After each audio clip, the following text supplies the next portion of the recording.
노진독이 가장 좋아하는 인생책, 커플이라면 반드시 봐야 할 불후의 명작, 동서고금 최고의 사랑 교과서, 잘나가는 연애 지침서 라고 생각한 수많은 사람을 공경에 빠뜨린 바로 그 책. 모든 유실론적 체계에서는 심지어 심리적 체계에서조차 인간을 초월해 있고 인간의 정신적인 미 이게 뭔 삽소리야! 요약 콘텐츠를 한다니까 아니를 걱정당한 그 책. 힘드시겠지만 기대합니다. 바로 에리 프롬의 사랑의 기술입니다. 오늘은 이 책을 최대한 쥐어짜내서 안 읽은 분도 읽은 척 할 수 있도록 세상에서 제일 쉽게 설명하려 합니다. 전솔로인데요. 걱정 마세요. 에리 프롬의 가치관은 솔로 탈출에도 좋은 해결책을 제시해 줄 테니까요. 물론 평소보다는 조금 어려울 수도 있지만 여러분의 인생을 바꿔줄 고전 중에 고전이니 조금만 참고 따라와 보시죠. 자, 그럼 컴온! 여러분, 혹시 사랑을 어떻게 하고 계십니까? 뒤질래요? 물론 저희 구독자분 중에는 여의치 않은 분도 종종 계시지만 평균적인 사랑이라 하면 대략 이럴 겁니다. 먼저 만날 수 있는 사람 중에 그나마 매력 있는 사람을 골라 카톡을 이어나갑니다. 그렇게 한 달 정도 가벼운 썸을 타다가 상대가 마음에 들면 공식적으로 고백을 하죠. 운이 좋아 연인이 되는데 성공했다면 함께 여행도 가고 밥도 먹고 영화도 보고 다 하며 행복하게 지냅니다. 그러나 그 행복도 잠시, 짧으면 3개월, 아주 길면 2년 안에 질림이란 게 시작되죠. 불만은 점점 쌓이고 마음은 점점 식어만 갑니다. 처음엔 신경도 안 썼던 상대방의 단점들이 점점 거슬리게 되죠. 이때 서로의 주변에 마땅한 대체품이 없다면 보통은 서로 헤어지지 못하는 여자, 나 돌아가지 못하는 남자가 됩니다. 그러나 한쪽이라도 대체품을 구한다면 친구들과 술자리에서 똥차가고 벤츠 온다며 애인을 씹고는 며칠 뒤 이별을 선고할 테죠. 마음이 식어서 그래. 그런데 재밌는 사실은 그렇게 헤어진 이는 1년도 채 안 되어 또다시 같은 상황에 처하게 된다는 겁니다. 난 왜 이런 사람만 만날까? 자, 이런 이들에게 보편적으로 내려지는 흔한 해결책은 이렇습니다. 운동도 하고 공부도 하고 쌍수도 하고 돈도 모으고 박스짓도 하고 너의 매력과 가치를 높여서 더 좋은 사람을 만나라고요. 모두가 진리로 받아들이는 아주 흔한 조언입니다. 응? 그 말이 옳다. 그런데 그렇게 고개를 끄덕이는 우리에게 정신분석학자 에리 프롬이 한마디 던집니다. 미쳤냐? 그러고는 네가 몸을 만들든 100억을 모든 그딴 생각만 하고 있으면 평생 그지 같은 사랑만 할 거라고 단언하죠. 자, 당신이 넘어져서 무릎이 까졌다고 가정해 봅시다. 그런데 만약 뜬금없이 옆에 있던 친구가 바늘을 꺼내들고 예전부터 외과의사가 되고 싶었는데 한번 꿰매봐도 되겠니? 하고 물어본다면 뭐라고 답하실 건가요? 당신은 아마 이렇게 대답할 겁니다.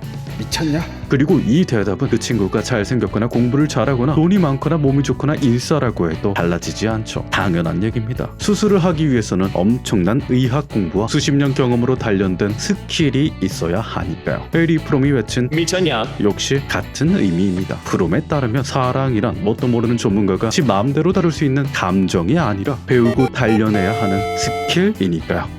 뭐는 쿠키? 아마 납득이 안 가실 겁니다. 사랑이 감정이 아니라니. 그럼 제가 느꼈던 그 설렘은 뭡니까? 사랑이 스킬이라니 딱히 배운 적 없는데도 잘 해왔는데요? 그러나 에리 프롬은 설렘은 사랑이 아니라고 단언합니다. 설렘은 고작 사랑을 시작할 때 주는 초보자 버프 정도라고요.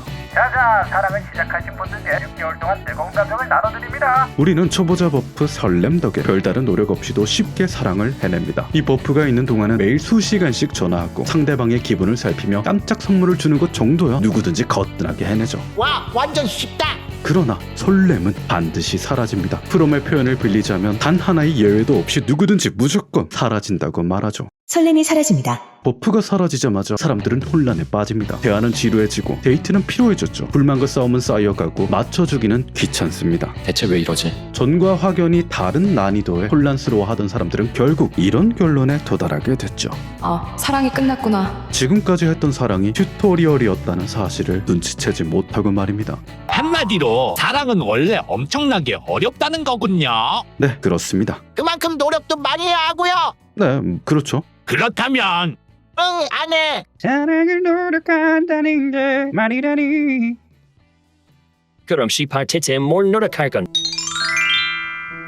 우리 가족, 우리 반, 우리나라 님들은 모두 우리였죠. 그런데 나이를 먹으면 먹을수록 우리라는 개념은 점점 무너져 내립니다. 우리 반 아이들은 1년마다 바뀌고 우리였던 커플은 하루 만에 생판 모르는 남이 됩니다. 우리 고양이는 하늘로 떠났고 우리 엄마도 언젠간 그러겠죠. 당신은 어느새 어른이 되었고 어렴풋이나마 우리는 앙상이라는 사실을 깨닫게 됐습니다. 18. 나는 세상과 동떨어진 독립적인 존재구나. 그러면서 동시에 묘한 기분을 함께 느끼게 됐죠. 자, 앞서 말한 내용이 머리로는 이해가 안 되셨을지언정 몸으로는 느껴보셨을 겁니다. 세상에 홀로 남겨진 듯한 이상한 기분, 우리가 종종 느꼈지만 말로 설명하기에는 애매했던 공허함, 에리 프롬이 인간의 가장 강렬한 욕구라고 단언했던 감정, 바로 고독입니다. 우리 인류 역사는 이 고독에서 벗어나기 위해 수천 년이 넘는 세월 동안 아득바득 발버둥 쳐왔죠. 그렇게 해서 고안된 해결책들이 마셔 먹고 뒤져. 술이나 마약, 섹스에 취하거나 나랑 비슷한 사람이 이렇게나 많다니. 정치, 종교, MBTI의 소속감을 느끼거나 워커홀릭. 정신없이 일하는 거죠. 우리도 종종 사용하는 유서 깊은 방법들입니다. 그러나 에리 프롬은 휴가는 있지만 단기적이다. 그 모든 해결책을 가짜라고 말하며 인류 역사가 찾은 해결책 중 진짜는 이거 하나뿐이라 강조하죠. 그게 뭔데요? 뭐긴 뭐야, 사랑이죠. 네, 그렇습니다. 에리 프롬이 말하는 사랑이라 막연하게 하면 좋다 안 좋다 하는 개념이 아니라 안 하면 정신병 걸린다고 단언할 정도로 인간이라면 반드시 추구해야 하는 궁극적 진리에 가깝습니다. 그러나 우리는 연애를 하면서도 고독을 느낍니다. 아니, 오히려 더 심해지기도 하죠. 그 이유는 단순합니다. 그거 사랑 아닌데.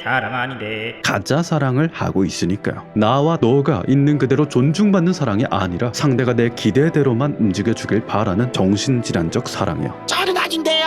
정말요? 그렇다면 대표적인 아픈 사랑 4가지를 하나씩 빠르게 알려드릴 테니 여러분도 체크해 보시죠.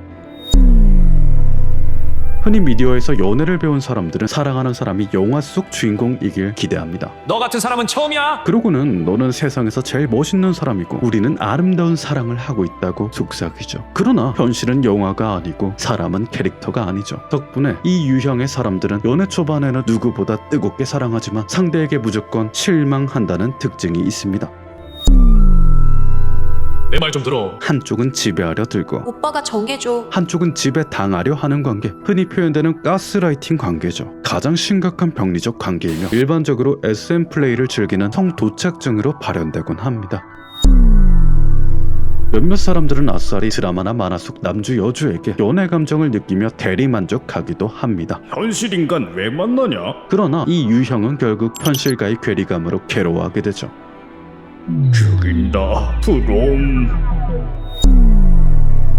마지막은 가장 흔한 유형인 투사적 사랑입니다. 자기 자신의 문제를 회피하고 상대가 가진 내결점을 지적하는 유형입니다. 내가 오만하면 상대의 오만한 점을 비난하고 내가 우유부단하면 상대의 우유부단한 면을 까내리면서 어떻게든 개조하려 들죠. 왜 이렇게 게을러? 그리고 보통은 양측이 모두 합니다. 네가 더 게으르잖아. 유의할 점은 에리 프롬이 싸움을 문제 삼은 게 아니라는 겁니다. 오히려 프롬은 사랑의 싸움은 필수라고 봐요. 문제를 극복하기 위해서는 싸우고 화해하며 카타르시스를 겪는 과정이 반드시 필요하다고요. 그러나 투사적 사랑이 문제가 되는 이유는 갈등의 진짜 원인은 뒷전으로 두고 딱히 지적하지 않아도 될 일만 지적하며 피상적이고 무의미한 싸움만을 한다는 데 있습니다. 지금까지 아픈 사랑의 4가지 유형을 살펴봤는데요. 혹시라도 유형에 포함되었다고 한들 너무 자책할 필요는 없습니다. 지금부터라도 진짜 사랑을 배우면 되니까요. 뭘 배워야 하는데요? 프롬은 이것저것 말했지만 여러분은 이거 하나만 기억하시면 됩니다. 없으면 무조건 실패하고 있으면 무조건 성공하는 사랑 필승법. 객관안. 모든 상황을 객관적으로 판단하는 능력이죠. 자, 인간은 이기적입니다. 자아가 위협당한다고 판단하는 경우, 특히나 누군가와 다툴 때는 상황을 주관적으로 판단하려 들죠. 내 잘못은 줄이고 상대 잘못은 키우고 난 어쩔 수 없었다고 합리화를 합니다. 누구나 그렇죠. 그것이 인간이니까. 그래서 이럴 때 필요한 게 바로 객관한 온. 객관안입니다. 어떤 상황이든 내 주관을 완전히 빼서 정말 있는 그대로 상황을 분석하는 능력이죠. 스스로에게서 도망치지 마라. 이 말은 그저 이 입장을 바꿔서 생각해라, 역지사지하라는 뻔한 조언이 아닙니다. 그런 생각 역시 주관이 되니까요. 나라면 당연히 안 했을 텐데. 그런데 말입니다. 나에게 당연한 게 사실은 편협한 착각인지 어떻게 알겠습니까? 혹여나 당신에게 정서적 결함이 있다면 본인이 비정상적인 사고를 하고 있다는 걸 어찌 눈치채겠습니까? 단순 입장 바꾸기에 그쳐서는 객관안을 가질 수 없습니다. 스스로를 의심하는 것은 물론 꾸준히 독서를 하고 너진 쪽을 보고 사람들과 이야기를 나누고 깊은 사색을 하면서 좋은 직관을 많이 쌓아야지만 가질 수 있죠.